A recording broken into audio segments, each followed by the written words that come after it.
बहुत सारे लोगों का शिकायत रहता है दोस्तों कि वह सीड बोते हैं या सीड लगाते हैं तो सीड ग्रो नहीं कर पाते हैं और जो प्लांट है वो अच्छे से ग्रो नहीं हो पाता है।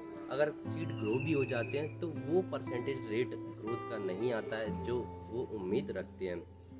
कई बार तो ऐसे लोग भी हमें कमेंट करके बताते हैं कि उन्होंने सीड भी बहुत बेहतरीन लगाया था और ग्रोइंग मीडिया भी अच्छा लगाया था, पर फिर भी उनका सीड ग्रोथ रेट बहुत कम रहा, बहुत ना के बराबर रहा या फिर बहुत ज़्यादा ख़राब ही हो गया।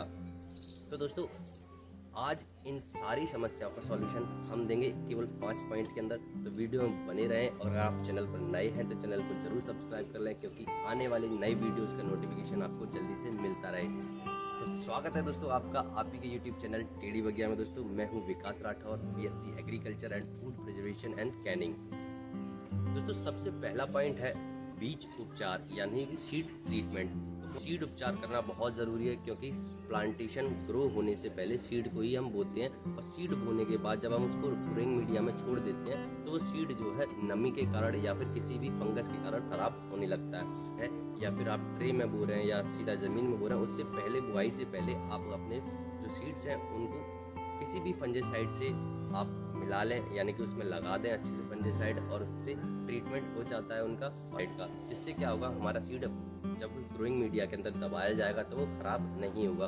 तो दोस्तों, सबसे ज़रूरी पार्ट जो होता है प्लांटेशन का या फिर नर्सरी लगाने का या फिर ग्रो ट्री या जो ग्रो ट्री होती है उसको फिलिंग करने के लिए सबसे पहला होता है कि सीड आपने ट्रीटमेंट करना है। तो बीज उपचार जरूर करें दोस्तों, बीज उपचार करना बहुत ही ज़रूरी है। और दोस्तों, बीज का ग्रो ना होना या अच्छे से नहीं उग पाना या फिर आपके जो सीडलिंग ट्रे है वो अच्छे से ग्रो हो नहीं पा रही है, उसका एक कारण होता है आपका बीज को अधिक गहराई तक बो देना। लोग क्या करते हैं, सीडलिंग ट्रे लिया, उसको फिलिंग करेंगे अपने ग्रोइंग मीडिया से और उसको बहुत अच्छे से दबा देंगे, जिससे क्या होता है सीड के लिए बहुत ज़्यादा जगह बन जाती है, बहुत गहराई में सीड चला जाता है और उस जगह पे फिर वो सीड लगाते हैं और फिर ऊपर से लेवलिंग कर देते हैं। अब एक बात बताइए, जब सीड बहुत ज़्यादा गहराई में चला जाएगा तो गहराई से ग्रो होने में भी उसको टाइम लगेगा। अगर उसको टाइम ज़्यादा लगेगा तो वो ज़्यादा मॉइस्चर या फिर ग्रोथ रेट ना आने की वजह से वो ख़राब भी होने लगेगा, कोई भी फंगस या फिर किसी भी बैक्टीरिया के कारण वो ख़राब हो जाता है। तो दोस्तों, हमेशा ध्यान रहे कि जब भी आप सीड लगाएं, सीडलिंग ट्रे को भरें और बहुत ही हल्का हल्का फोर्स बनाएं, जैसे कि हम बना रहे हैं इस सीडलिंग ट्रे में। हम अपने टूल से ही हल्का हल्का उसको पुश कर रहे हैं, बहुत ही 1 mm के बराबर हम केवल लेयर को खाली रख रहे हैं। अगर आप चाहते हैं तो आप फिंगर से भी ऐसे पुश करके जगह बना सकते हैं जिसमें आप अपना सीड लगा सकते हैं और सीड का ग्रोथ रेट भी अच्छा आएगा। दोस्तों, तीसरा पॉइंट दोस्तों बहुत ही इंपॉर्टेंट पॉइंट है, क्योंकि दोस्तों बहुत सारे लोग जब सीडलिंग ट्री लगाते हैं, सीड्स बुआई करते हैं, तो वो क्या करते हैं, जब भी सीड ग्रोइंग मीडिया में अपने में लगाते हैं और ग्रोइंग मीडिया में लगाने के बाद उसमें तुरंत सिंचाई कर देते हैं। तो दोस्तों, कभी भी सीड लगाने के तुरंत बाद आपको सिंचाई नहीं करनी है, बिल्कुल भी नहीं करनी है। जैसा कि दोस्तों आपको पता होगा कि आप ग्रोइंग मीडिया के लिए वर्मी कंपोस्ट और आपका कोकोपीट का मिक्सर लेते हैं, जिसको एक रेशियो में लेते हैं। अगर रेशियो जानना चाहते हैं तो आप कमेंट में ज़रूर बताएं, तो कमेंट बॉक्स में हम रेशियो भी बताएंगे किस प्रकार से आपको रेशियो लेना होता है सीडलिंग ट्रे। चलिए तो दोस्तों वीडियो पे आते हैं। इसलिए दोस्तों, जब आप मिक्सर बनाते हैं उस मिक्सर के अंदर जो सीड लगाते हैं वो उसी मिक्सर पे काम कर सकता है, उसको सिंचाई की आवश्यकता नहीं होती है। पहली सिंचाई आपको कम से कम 10 से 15 दिन बाद करनी होती है। और जब भी आप सीडलिंग ट्रे तैयार कर लें तो एक प्लास्टिक शीट से या फिर एक कोई तिरपाल से कवर करके एक अंधेरे वाली जगह पे ज़रूर रखें, क्योंकि ताकि उससे क्या होता है, आपका जो सीड है वो अच्छे से ग्रो हो पाता है और जो वर्मी कंपोज या जो आपका सॉइल मीडिया है उसके अंदर जो मॉइस्चर अवेलेबल होता है वो उड़ता नहीं है और उसी मॉइस्चर के अंदर आपका सीड जर्मिनेट हो जाता है। और सीड जैसे ही जर्मिनेट होने लगता है आप उसको फिर आप ला करके अपने बाहर रख सकते हैं। चौथा पॉइंट जो आता है दोस्तों, वो भी बहुत ज़रूरी पॉइंट होता है, क्योंकि जब आप सीडलिंग ट्रे फिलिंग कर लेते हैं, सीड लगा लेते हैं, तो आपने पता नहीं होता कि आप उसको कहाँ रखें या फिर कैसे एरिया में रखें और किस टाइम पर आप सीड ग्रो कर रहे हैं। ये भी आपका बहुत ही इंपॉर्टेंट पार्ट होता है, यानी कि आपको सीड्स का टाइम भी देखना है कि आप किस टाइम पे सीडलिंग कर रहे हैं। दूसरा, आपको जगह भी देखनी है कि किस जगह पे सीड ग्रो कर रहे हैं। तो दोस्तों, मैं आपको दोनों ही चीज़ें बता देता हूँ कि स्थान के लिए यानी कि जगह के लिए आप प्लेस के लिए ऐसी जगह बनाएं, जैसे गर्मियों के लिए आप कोई ग्रीन नेट लगा करके उसमें शेडी एरिया बना सकते हैं जिसमें आप अपना सीडलिंग ट्री ग्रो कर सकते हैं।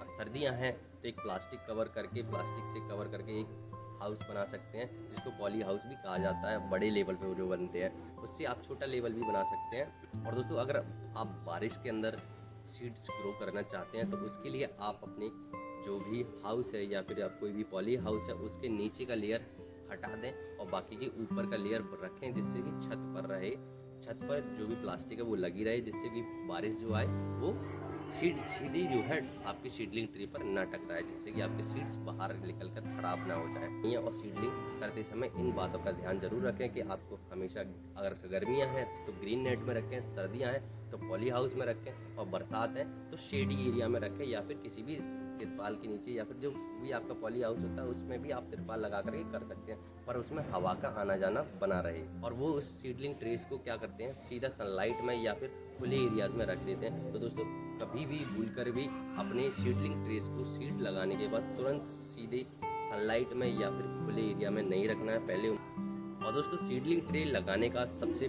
5वां और इम्पोर्टेंट पार्ट है वो है हार्डनिंग करना। दोस्तों जब भी आप सीड्स लगा लेते हैं, सही से लगा लेते हैं, मेंटेन भी कर लेते हैं, ग्रो भी कर लेते हैं, बट जैसे ही उसका प्लेस चेंज करते हैं तो आपका जो प्लांटेशन है, जो भी आपका सीड्स ग्रो हुए हैं 100% रेट भी आता है, बट जैसे ही आप उसको उस एनवायरनमेंट से बाहर लाते हैं वो ख़राब होना शुरू हो जाते हैं। तो दोस्तों जब भी आप अपना प्लांटेशन स्टार्ट कर लें, प्लांटेशन तैयार कर लें, उसको एक धीरे धीरे एक पैटर्न के साथ अपने प्लांटेशन को धीरे धीरे सनलाइट में लाना है। अगर आपने ग्रीन हाउस में लगा रखा है या पॉली हाउस में लगा रखा है अपना सीडलिंग ट्रे, तो उसके लिए आप उसका ग्रीन नेट जो है या पॉलीथीन जो है उसको डे बाई डे चेंज करें। चेंज करने का मतलब है उसको डे बाई डे हटाते रहें। जैसे आपने पहले दिन जो है आपने अपना जो ग्रीन नेट है या फिर पॉली हाउस है उसका प्लास्टिक जो है 1 घंटे के लिए आपने खुला छोड़ना है, जिससे कि जो सनलाइट है, जो मॉर्निंग का सनलाइट है या इवनिंग का जो सनलाइट है वो अच्छे से उसको मिल पाए, केवल 1 घंटे के लिए। और जैसे ही आपका नेक्स्ट डे आता है, दूसरा दिन आता है, दूसरे दिन भी आप क्या कर सकते हैं, उसका